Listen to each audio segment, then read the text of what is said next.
उच्चैठ कालिदास 2 दिवसीय राजकीय महोत्सव का भव्यता के साथ हुआ उद्घाटन। मिथिलांचल में महाकवि कालिदास विद्यापति सहित कई विभूतियों का हुआ है अवतरण। पर्यटन के क्षेत्र में अपार है संभावना। जल संसाधन व सूचना जनसंपर्क मंत्री। महोत्सव का उद्घाटन जल संसाधन एवं सूचना जनसंपर्क मंत्री, परिवहन मंत्री, विधायक, एसपी व डीडीसी सहित अन्य ने संयुक्त रूप से किया।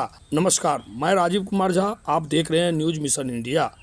मधुबनी जिले के बेनीपट्टी प्रखंड अंतर्गत उच्चैठ स्थित कालिदास विद्यापति विज्ञान महाविद्यालय परिसर में 2 दिवसीय उच्चैठ कालिदास राजकीय महोत्सव का भव्य आयोजन किया गया, जिसका उद्घाटन सूबे के जल संसाधन एवं सूचना जनसंपर्क मंत्री संजय झा, परिवहन मंत्री शीला मंडल, विधायक विनोद नारायण झा, हरिभूषण ठाकुर बचौल, सुधांशु शेखर, अनुशंकर प्रसाद, एसपी सुशील कुमार व अन्य गणमान्य अतिथियों ने संयुक्त रूप से दीप प्रज्वलित कर किया।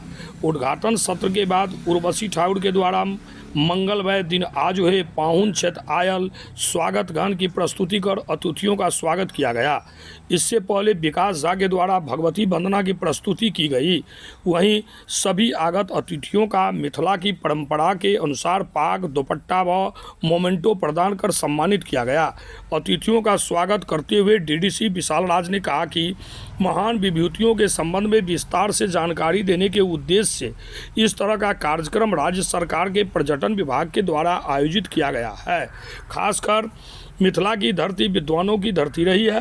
कालिदास के जन्म स्थल को लेकर विद्वानों में मतों में भिन्नता रहा है, लेकिन कालिदास डी के पास जो कालिदास से जुड़े संरचना व वर्ष 1901 के कालिदास के नाम से बने जमीन से संबंधित खतियान आज साक्ष्य रहे हैं।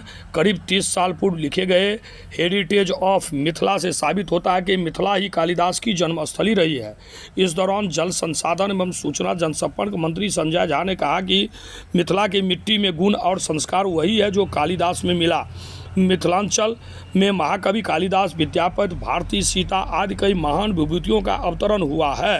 पर्यटन के क्षेत्र में यहाँ अपार संभावनाएं हैं, इसलिए पर्यटन के विकास हेतु हर संभव पहल किया जाएगा। दूसरे दिन के कार्यक्रम में कालिदास के जीवन विषय से संबंधित महत्वपूर्ण तथ्यों को संग्रहित कर राष्ट्रीय स्तर पर मजबूती से प्रसारित किया जाए, ताकि कालिदास की जन्मस्थली मिथिला ही है यह प्रमाणित करने में सहायक सिद्ध हो सके।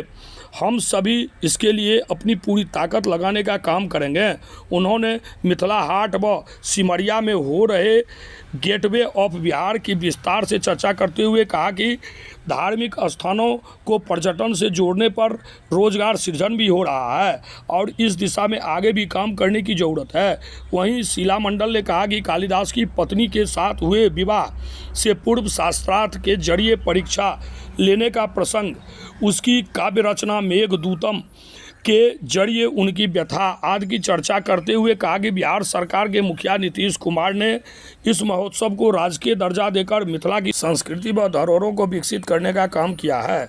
मिथिला के विकास के लिए सीएम ने कई उल्लेखनीय काम किए हैं और हमेशा प्रगतिशील हैं। नारी सशक्तिकरण पर चर्चा करते हुए उन्होंने कहा कि सीता जिंदा है तभी तो गीता जिंदा है। मिथिलांचल का विकास सीएम नीतीश कुमार के विजन में शामिल है। पूर्व विधायक रामाशीष यादव ने इस तरह के कार्यक्रम को आयोजित करने पर आयोजक मंडल को धन्यवाद ज्ञापित किया। विधायक विनोद नारायण झा ने भी उच्चैठ भगवती की महिमा और महाकवि विद्यापति और कालिदास के जीवनी पर प्रकाश डाला और अगली पीढ़ी को महामूर्ख कलिया से महाकवि कालिदास बनने तक की कहानी की जानकारी देने की आवश्यकता जताई।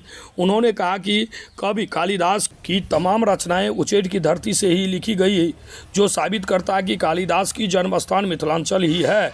बीएसपी विधायक हरिभूषण ठाकुर बचौल, हरलाखी विधायक सुधांशु शेखर, खजौली विधायक अनुशंकर प्रसाद ने कहा कि मिथिलांचल की धरती पर देवी देवताओं ने भी अवतरित होने का काम किया है। यहाँ की धरती में मिठास में वह क्षमता रही है कि महामूर्ख कलिया भी उच्चैठ छिन्नमस्तिका भगवती की कृपा से महाकवि बन गए हैं। कार्यक्रम के पहले सत्र का संचालन ललित ठाकुर ने किया। वहीं भाव नृत्य गणेश देवाभव झिझिया नृत्य की प्रस्तुति अर्जुन राय समूह के द्वारा किया गया। मैथिली के प्रसिद्ध गायक विकास झा व उर्वशी ठाकुर ने अपने मिथिला गीत से समा बांध दिया। वहीं डांस एकेडमी के द्वारा भारतनाट्यम की सुंदर प्रस्तुति की गई। इसके बाद हास्य कलाकार सौरभ कुमार ने अपने हास्य विनोद भरी वाणी से दर्शकों को ठटाकर हंसने को बाध्य कर दिया। अर्जुन राय समूह द्वारा लोकगीत की भव्य प्रस्तुति की गई। कलाकार विनोद कुमार से सूफी हिंदी के जरिए दर्शकों को मन मोह लिया, जबकि प्रेम सागर, कंचन, किरण मिश्रा सहित अन्य कलाकारों ने मधुर मैथिली गीत की प्रस्तुति कर दर्शकों का मन मोह लिया। दूसरे सत्र के कार्यक्रम का संचालन राम सेवक ठाकुर व दीप नारायण विद्यार्थी ने किया। मौके पर डीपीआरओ सह जिला आपदा पदाधिकारी Parmil Kumar, SDM Manisha, SDPO Neha Kumari, PGRO Kishore Kumar, DCLR Raju Kumar, doctor Amarnath Jha, Pradeep Jha Basu, MO Rohit Ranjan, BAO Prannath Singh व बीपीआरओ मधुकर कुमार सहित अन्य कई लोग मौजूद थे। ओतुका विद्वान का बजाय आ मिथिला के विद्वान का बजाय आ दुनू विद्वान का आमने सामने रख जहाँ रखियो जे कालिदास केना छलखिन और ओई बात से जे बात निकलते हमरा लगे खास तौर पर जतेक हम सब एहि मंच पर छी या जे केओ सामने में छी, ई प्रयास जरूर हमर सबका असली पूंजी छी, अपन इतिहास, अपन धरोहर, अपन हिस्ट्री, जकरा हम सब ठीक से व्यवस्थित के लिए मार्केटिंग के लिए ओई चीज के केना व्यवस्थित क के और ओकरा सुदृढ़ कयल जाय।